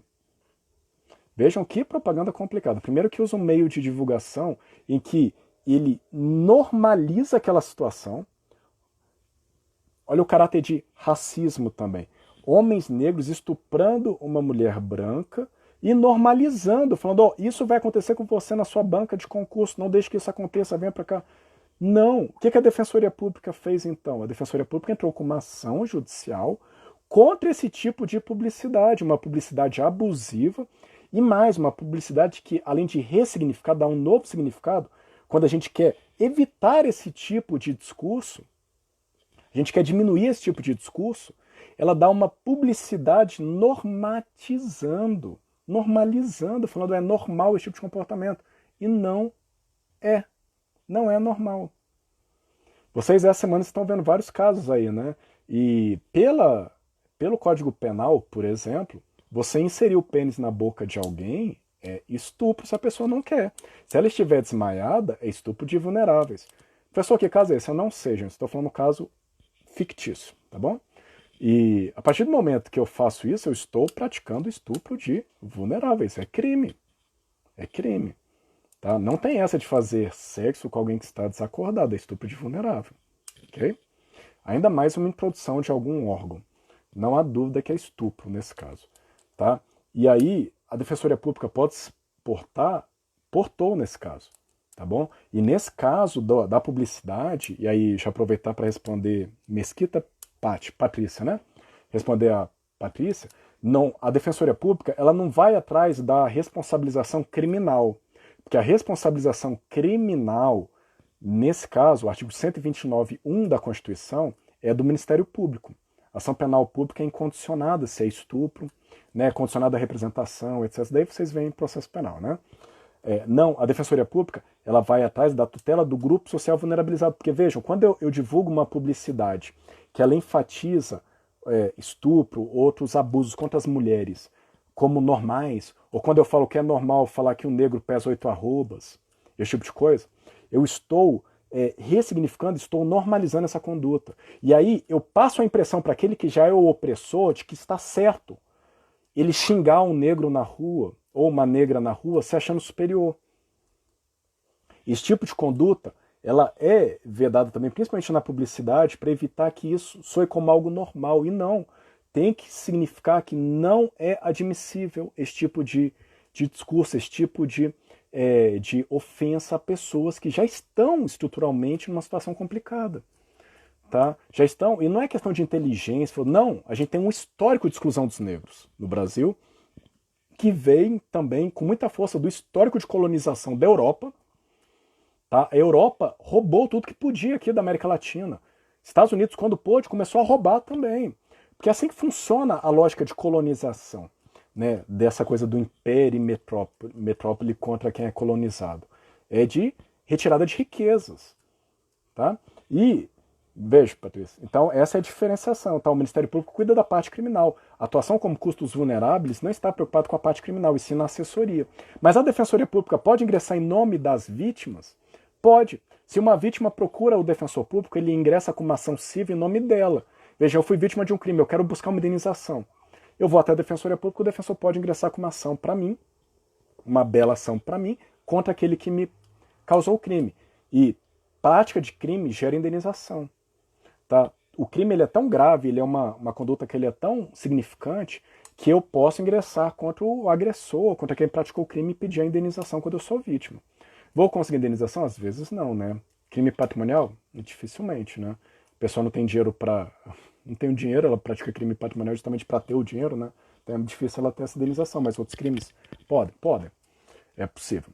Vou dar um exemplo para vocês de uma ação que foi em nome das vítimas, mas que poderia ter sido em nome de uma coletividade. Essa ação foi eu que fiz. Imagine o caso, nesse caso, o que aconteceu? Tinha-se uma notícia de que uma pessoa estava com tráfico de drogas em casa, que a coisa estava bagunçada. Aí um desses programas de uma rede de televisão, que se você pega e você torce, cai sangue, esses programas sensacionalistas começou a filmar toda a trajetória até a casa. E detalhe, já mostrava na tela da televisão menor de idade, traficante, tal. Já sabia que era adolescente. Então filmou todo o trajeto até a casa do adolescente. Na hora que chega na casa do adolescente, mostram a mãe do adolescente sendo carregado para fora porque ela desmaiou quando chegou a polícia, todo aquele alvoroço.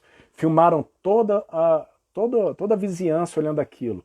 Sai o adolescente algemado, filmam ele, filmam o corpo dele e tal, até que alguém para e pensa e fala, talvez é melhor não filmar o rosto dele. Aí eles param de filmar. O que houve, gente? Foi crime? Não, porque menor de 18 anos não pratica crime. Tá? É uma conduta, uma infração prevista no Estatuto da Criança e do Adolescente. Né? Ele poderia receber as responsabilidades do Estatuto da Criança e do Adolescente, ele respondeu por elas, sem problema. O que ele tinha lá? Uma grande quantidade de drogas, então ele tinha uma planta de maconha, um vasinho, né? E é considerado tráfico, está na norma, você plantar. Aí a questão se é ou não, aí é uma questão mais de direito penal. Tá? E outros produtos falsificados que eu não sei qual é a origem dele. Mas ele e a mãe me procuraram falando o seguinte, fizeram isso, acabaram com a minha vida, etc. E tal. E o que existe nisso? O que existe, primeiro, o ECA, ele fala que tem que preservar a imagem da criança. Professor, mas são ervinhos do mal, tal. Não me interessa. Não me interessa, porque a ideia do ECA não é essa. A ideia do ECA e do que a gente tem hoje de normatização é que essa criança e adolescente, no caso adolescente, né, que vai sofrer essas medidas mais rígidas do ECA, eles possam ter algo depois de 18 anos. Veja, no caso ele não matou ninguém. Nesse caso ele não matou ninguém, seria só aquela substância que foi encontrada na casa dele. E mais do que isso, expôs a mãe dele. O que a mãe tem a ver com os erros? E qual foi o argumento da ação de indenização contra a empresa de televisão? O argumento era o seguinte: o ECA te proíbe de fazer isso. E mais, vocês sabem que não podem fazer isso. Não é de hoje que a imprensa veda olhos ou rosto de menores de idade, porque sabe que o Estatuto da Criança e do Adolescente proíbe essa veiculação, que busca marcar aquele jovem, e aí marcando ele, você já está falando, esse daqui é um criminoso, ele não vai conseguir sair mais. E o que o ECA busca é justamente sair dessa lógica. Sair dessa lógica que é perversa de você entrar num sistema e não conseguir. Ah, professor, mas é difícil aí? Sim, é. Eu não estou questionando isso. Estou falando só que o que o ECA fala. E que quem divulga, quem está na mídia tem que ter atenção. E essa instituição, essa empresa, ela feriu frontalmente de várias formas. Então a gente entrou com uma ação de indenização para a mãe e para o menor de idade, pedindo uma indenização por causa dessas várias violações, independente do que ele praticou. E falando o seguinte, ó, medidas simples evitariam isso. Qual? Primeira medida, não mostrar qual é a casa dele, muito menos quem são os vizinhos, para que não seja possível identificar ele. Segundo, um tratamento mínimo da imagem para que não mostrasse ele ou a mãe. Era simples? Era simples. Tanto era simples que eles foram condenados e não recorreram. Então eles talvez tivessem ficado com medo de o recurso ficar ainda mais alto se subisse esse valor até o Tribunal de Justiça analisar. Mas de qualquer forma não recorreram e pegaram lá, o rapaz respondeu lá pelo ato infracional dele análogo a crime e a mãe teve pelo menos esse tipo de satisfação. Essa é uma atuação em nome deles. Poderia ser uma atuação coletiva? Poderia. Como? Eu poderia entrar com uma recomendação, isso a gente faz muito, né? A gente faz recomendações para que determinada prática seja evitada. Por exemplo, a Defensoria Pública da União entrou com uma ação contra o governo federal, falando o seguinte: ó, governo federal, vocês lançaram uma nota aí de R$200, só que essa nota de R$200 ela é muito pequena. E as notas, as cédulas que nós temos hoje, elas seguem uma tendência a tamanho maior e elementos de distinção, também para facilitar a pessoa que não tem a visão, para que ela saiba que aquela nota tem um valor maior que a outra. Como é que vocês me dão uma nota de R$200 menor que uma nota de R$10? Não pode, ela tinha que ser maior que a nota de R$100, para ficar claro a sensibilidade tátil, não ter confusão. Então, a DPU recomendou que fossem adotadas providências para acessar isso. Como não teve, essas providências não foram aceitas, né? Foi a Defensoria Pública do DF, a colega Bianco, junto com a DPU ingressou então com a ação coletiva contra a União. Beleza. Está atuando em prol de qual grupo social vulnerável? Em prol daquelas pessoas com deficiência. Legal, né? Estatuto da Pessoa com Deficiência ou a Lei Brasileira de Inclusão prevê várias formas de atuação para esses grupos, que são muito interessantes. Ok? Bem legal também. Tem uma figura também muito interessante, eu acho que a gente está se aproximando do final, né? Só confirmar o horário aqui. A gente está se aproximando do final. Daqui a pouco a gente vai saber isso, porque eu vou receber uma mensagem dizendo: ó, está acabando. Eu vou dar tchau para vocês, vai ser bem rápido. Não vai dar para dar muitos tchauz, mas qualquer dúvida, gente, podem mandar mensagem, tá? Sinal de fumaça. Tem o meu Instagram aí, não é muito difícil de achar, mas mandem sinais. Se chegar a mim, eu tento responder, tá bom? Uma outra atuação muito interessante da Defensoria Pública é uma atuação que alguns autores falam que a Defensoria Pública brasileira não tem, mas que eu discordo, que é a atuação como ombudsman. O ombudsman, a gente conhece muito o ombudsman da figura de jornal. O que é o ombudsman? Isso era muito comum, um jornal físico mesmo, sabe? O que acontecia? O jornal era publicado, e no dia seguinte vinha uma pessoa do jornal falando: ih, a gente errou, a gente falou isso, falou besteira, ih, isso daí foi feio, isso daí foi legal. O que era o ombudsman? Aquele cara dentro do jornal criticando o próprio jornal. Então ele criticava o próprio jornal, falava: ih, a gente colocou uma imagem horrível, meu Deus do céu. Por quê? Isso daí dá um sentido de que o próprio jornal está atento para o que ele publica e que ele tem um senso crítico consigo. Na figura das nossas instituições, nós temos figuras de ombudsman. O que são as figuras do ombudsman? São agentes que eles têm uma natureza política de tutela de direitos humanos contra o próprio Estado. Mas aí eles não ingressam com ação, eles ingressam com medidas políticas. Em outros países, e aí quem quiser pesquisar em outros países, vocês vão achar a expressão chamada defensor del pueblo. Defensor del pueblo, ou defensor do povo, é o ombudsman, via de regra. Ele é como se fosse um cargo semelhante a Procurador-Geral da República, só que é o defensor del pueblo. Então ele está atento para essas questões que poderiam ser tratadas numa ouvidoria, numa reclamação, para defesa de direitos humanos. Então vejam, a gente teve recentemente, não temos médicos fazendo as perícias do INSS. O defensor del pueblo, ele falaria, tá errado isso. Então vamos fazer audiência pública, vamos ver algumas medidas junto com parlamentares, com o executivo, para evitar esse absurdo ilegal, essa ilegalidade. Okay? Então, outros estados nós teríamos isso. Tem alguns autores que falam que a figura do ombudsman ou do defensor del pueblo, aqui no Brasil, foi aceita apenas pelo Ministério Público e pelas ouvidorias. Eu discordo. Por quê? É função institucional da Defensoria atuar de todas as formas possíveis na proteção dos grupos sociais vulnerabilizados. E a gente pode atuar também com função de advertência, eu já falei para vocês, com recomendação, com orientações. Então é possível sim eu atuar como ombudsman. E isso não demanda necessariamente ingresso de ações. Pelo contrário, e o que a gente, pelo menos na minha visão, o que a gente sente quando a gente atua como ombudsman, a gente tem uma força, uma função até maior para atuar nisso. Uma entrevista num canal de televisão, uma participação rápida em alguma audiência pública, eu já tive felicidade de participar de algumas, isso daí repercute às vezes mais positivamente do que ingresso de ações. Então essa atuação de ombudsman, de crítico, de alguém dentro do sistema com crítica para o próprio sistema, e lógico, críticas contra si também, né? A gente tem que ter esse corporativismo, claro, mas tem que ver para além do corporativismo, é uma atuação muito interessante. Além disso, e aí eu vou acelerar um pouco para a gente conseguir ver a maioria aqui, tem a possibilidade de promoção de direitos humanos pela educação em direitos humanos. Então a gente não vai ficar restrito apenas à via judicial, jurisdicional. Não, educação em direitos humanos. O que é educação em direitos humanos? Aqui na Defensoria Pública do Distrito Federal nós temos um programa, junto com a Universidade de Brasília, que é o programa de capacitação, ou curso de capacitação para defensoras e defensores populares. Então a gente vai dar capacitação em temáticas jurídicas amplas, com viés crítico, para essas pessoas poderem, eventualmente dentro da sua comunidade ou da sua realidade, serem uma voz dissonante e poderem acessar os vários órgãos estatais. É legal, né? Você entra para um curso que não é um curso de direito, você não vai sair dali advogado, não é isso, muito pelo contrário.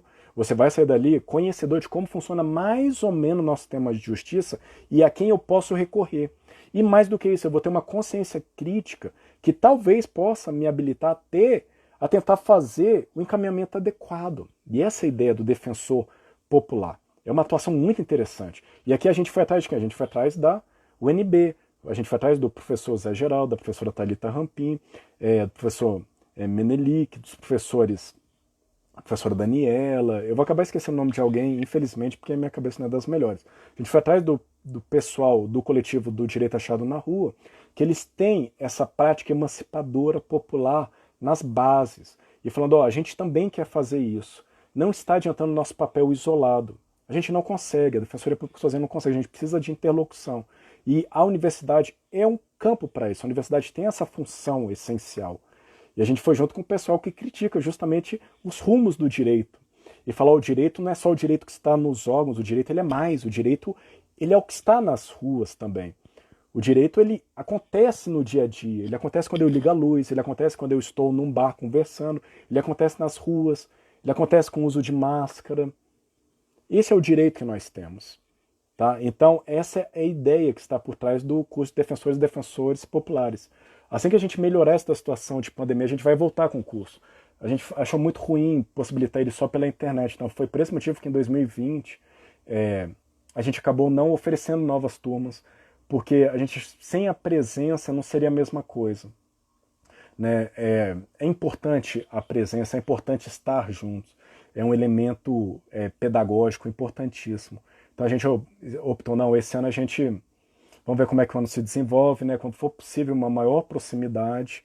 E vejam, a gente está diante do segundo ciclo na Europa, O Brasil liberou muitas coisas, a gente ainda está com uma taxa de mortalidade lá em cima. Eu me preocupo muito com isso. A gente tenta retomar algumas atividades, mas o Covid está aí, né? É uma realidade ainda. Então, não deixar para ano que vem, né? A gente não quer ser um agente para disseminar mais ainda a doença, não. Quando for um ano propício a gente faz, mas tem esse projeto, né? E tem vários outros. A gente tem projeto junto aos homens que foram condenados por violência doméstica. Aí tem o meu colega Luiz Roberto Cavalieri junto com a Roberta, que é da SWAP, e que eles fazem essa articulação muito interessante, né? O curso Renovação. Então são trazidas essas temáticas, né, que são bem interessantes. Nós temos projetos junto aos os jovens infratores que estão cumprindo algumas medidas. Gente, tem vários projetos no site da Defensoria Pública do DF, vocês podem ter alguma ideia, né, da nossa carta de serviço, tudo que é disponibilizado. Mas a ideia é justamente essa, sabe? Descolar. Descolar do que tradicionalmente é dado pelo sistema jurídico, tá? E respondendo a Ana Lourdes, a maioria dos nossos cursos não são para servidores, tá? Os nossos cursos são voltados para a comunidade em regra. É lógico que tem algumas coisas que não dá para dar para a comunidade, né? Por exemplo, eu ia dar um curso de orientação para confecção de petições iniciais para atendimento ao público. Não dá para dar para o público, até porque o público não vai ter muito interesse em confeccionar uma petição inicial, né? Mas a maioria dos nossos cursos são voltados, e eu estou falando nosso da Defensoria, são voltados para a comunidade. Nosso foco é a comunidade, inclusive a atuação junto às comunidades carentes, né? Comunidades originárias. Tudo isso é muito importante, a gente tem um núcleo de direitos humanos que é muito ativo nisso também, tá? Então, essa é a ideia da educação em direitos humanos, tá? Educação em direitos humanos é você propiciar que a pessoa saiba o mínimo daquele estatuto, porque na hora que a pessoa descumpre um estatuto chamado Código Penal, ela vai ser penalizada, não vai? Vai sofrer uma imputação. Mas se a pessoa ela tinha conhecimento dos outros caminhos, tem que ter, né? Tem que ter um mínimo. E a gente que é formado em direito, a gente sabe disso. A gente mal conhece as normas antes de entrar, com exceção de um menino aí que o pai está treinando para concurso desde jovem, né? Ele vai ter que estudar muito ainda, né? Porque a gente forma, no ano seguinte já mudam muitas normas, então boa sorte pro garoto. Eu espero mesmo que ele tenha muita sorte e sanidade nesse trajeto. Se tiver concurso público ainda daqui a 10 anos. A gente não sabe do jeito que as coisas estão indo, mas muita sorte, parabéns pro pai por essa persistência antecipada, tá bom? Ótimo. E já falei aqui da improbidade e tal. Uma outra medida que a Defensoria Pública também ingressa com nome próprio, está previsto no Código de Processo Civil, é a instauração de incidente de resolução de demandas repetitivas. O IRDR, que está lá no artigo 977.3 do CPC. É muito legal essa previsão de visualizar demandas repetitivas e tentar resolvê-las quando elas já foram ajuizadas. Tá? A gente pode agir de duas formas, então. A gente pode fazer um monitoramento, a gente faz isso normalmente, né, um monitoramento de ações que estão se repetindo. Por exemplo, a gente vê uma empresa ou algumas empresas fazendo algumas práticas ilegais. A gente faz o monitoramento dos assistidos e, eventualmente, ingressa com uma ação coletiva, no nome de todos eles, uma ação civil pública, contra todas as empresas. Ou, depois que a gente vê várias ações individuais sendo ingressadas, né, várias ações dando origem a várias sentenças, a gente entra com um incidente que é justamente para afunilar e falar, não, a gente precisa de uma decisão única, para não trazer o caos, né, e não trazer insegurança e mais injustiças. Alguém ganha, alguém perde, isso não é justo. Então, a ideia do IRDR, do CPC, é justamente isso. Eu vou, através desse incidente, resolver demandas repetitivas, vou dar um caminho único. Okay? Melhor ou pior, pelo menos um caminho único, é o menos injusto para essa coletividade. Tá? Por fim, eu já falei, mas eu vou retornar, então a gente pode, antes disso, a Defensoria pode ingressar também como amicus curiae ou amigo da corte, que é uma atuação que é muito, muito comum a gente ver isso nas ações lá, ações constitucionais, né, ações que se voltam a discutir a constitucionalidade de uma norma, uma DIN, uma ação declaratória de constitucionalidade. O amigo da corte é quem? Aquela pessoa lá que vai, eu vou te trazer alguns dados. Então eu entro como amicus curiae e eu trago informações, né, sobre a realidade, sobre determinados segmentos. Esse é o amigo da corte. A Defensoria pode agir como amicus curiae? Pode agir como amicus curiae, inclusive representando alguns grupos. Tá? Posso auxiliar alguns grupos nessa atuação do amicus curiae. E temos uma outra coisa que eu já comentei, que é o custos vulneráveis. O custos vulneráveis ou guardião dos vulneráveis é uma criação jurisprudencial e teórica, né, e que vai a defensoria agir em nome próprio na defesa desses grupos sociais vulnerabilizados. E qual o grande ganho que existe nesse custos vulneráveis? O grande ganho que eu vejo, que muitos colegas veem, primeiro, a gente precisa definir bem quais são os grupos sociais vulnerabilizados que a defensoria pode ingressar, para eventualmente ela não ingressar contra um grupo oprimido. Sabe, não deixar que, eventualmente, o defensor use a sua ideologia se sobrepor ao papel principal do órgão, em detrimento dos grupos oprimidos. Isso não pode acontecer. Tá? Isso daí seria a excrescência, seria o absurdo. Isso não pode acontecer jamais. De qualquer forma, quando eu atuo como custos vulneráveis, eu vou atuar em prol daquela coletividade vulnerabilizada. Quando eu atuo em prol daquela coletividade vulnerabilizada, mas no nome da Defensoria Pública, eu posso ingressar, inclusive, com recursos. Posso ingressar com apelação, recurso especial, extraordinário. Então, o meu leque de atuação é muito maior. O que significa isso? Significa que na tutela, e aí eu vou falar alguns grupos de novo, só para ficar bem claro, das crianças e adolescentes que estão submetidos ao ECA, nas crianças em situação irregular, né? Quando eu vou atuar em prol de consumidores, de comunidades originárias, de índios, né, das pessoas refugiadas. Olha como a questão do refúgio é muito interessante agora, muito importante. Quando vou atuar em prol das pessoas que sofrem racismo, grupos LGBT que são excluídos, LGBTI+, que são excluídos de processos seletivos, ou que são excluídos de acesso a determinados direitos, né, como o direito, por exemplo, de ser tratado pelo nome social, direito básico. Né? Quando eu atuo em prol desses grupos, eu posso atuar como custos vulneráveis com uma amplitude muito maior. Então vejam que interessante, gente. Nós temos, então, um caminho amplo de atuação como custos vulneráveis. E a própria defensoria, ela se reinventa e ela se propõe nesse limiar desse século XXI, né? A gente já está no ano 20 do século XXI, né? A novos caminhos. Por quê? Porque os caminhos tradicionais, aparentemente, eles não estão alcançando aquilo que a gente gostaria, que é uma menor desigualdade social. Né? A gente está cravado por desigualdades e pior, a gente está numa sociedade cada vez mais donificada, como diria a professora Rita Segato. A gente tem muitos donos. A gente não tem divisão. A gente tem poucas pessoas dominando quase tudo.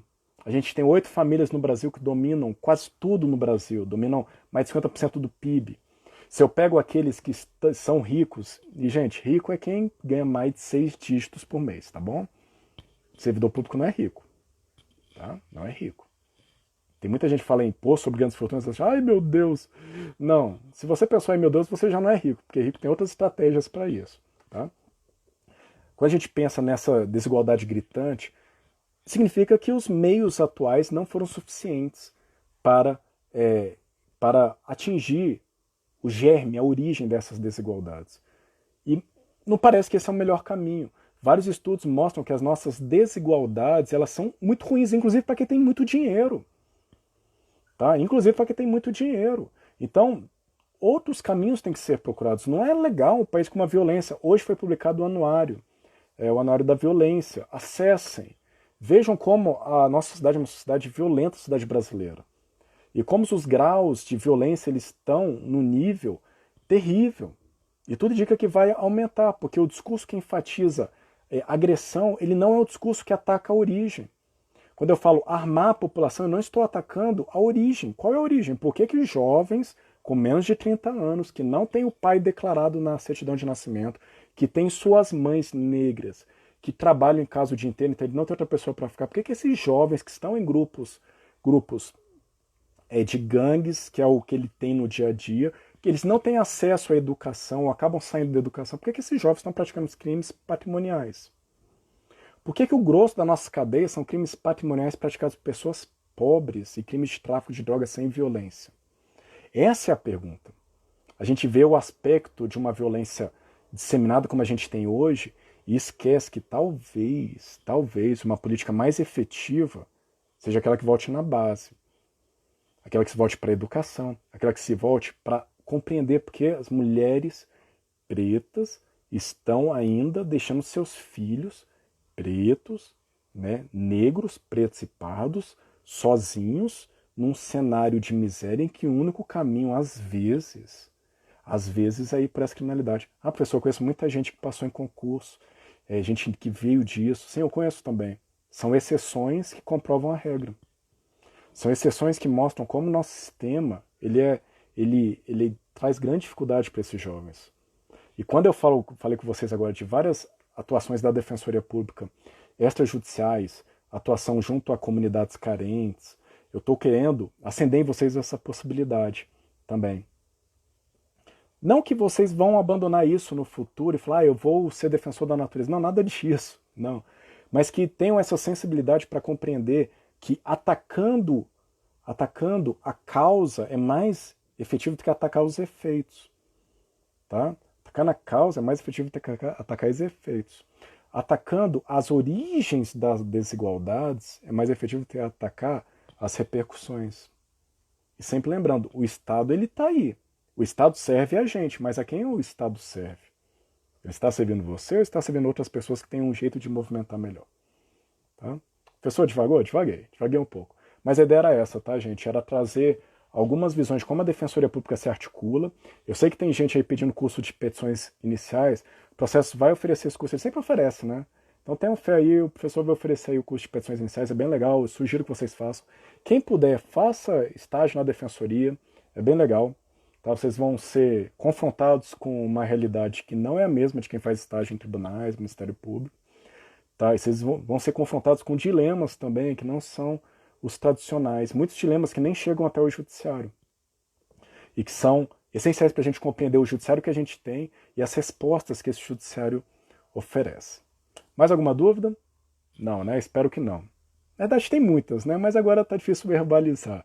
Deixa eu sentar ali e digerir. Excelente, né, gente? Então, ótimo. Muito obrigado para quem me acompanhou aí. Eu vi muita gente aí acompanhando, mandando. Desculpa não poder ter respondido a todo mundo. É difícil às vezes acompanhar, porque vai subindo aqui o nome de pessoas que colocou. Aproveita para lançar o nome agora nesse último minuto que eu estou falando, quem não mandou, tá bom?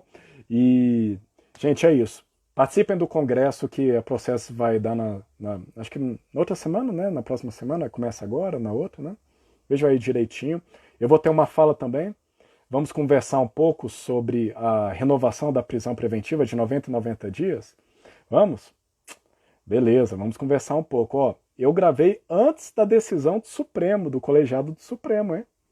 Eu gravei a minha manifestação aí na palestra antes dessa manifestação do Supremo, agora que parece que o plenário se consolidou de uma forma. Então, está sujeito às críticas às minhas falas também, porque ela foi temporalmente situada. Tá? Eu não sabia desse desenho do Supremo e eu nem pude falar mal dele.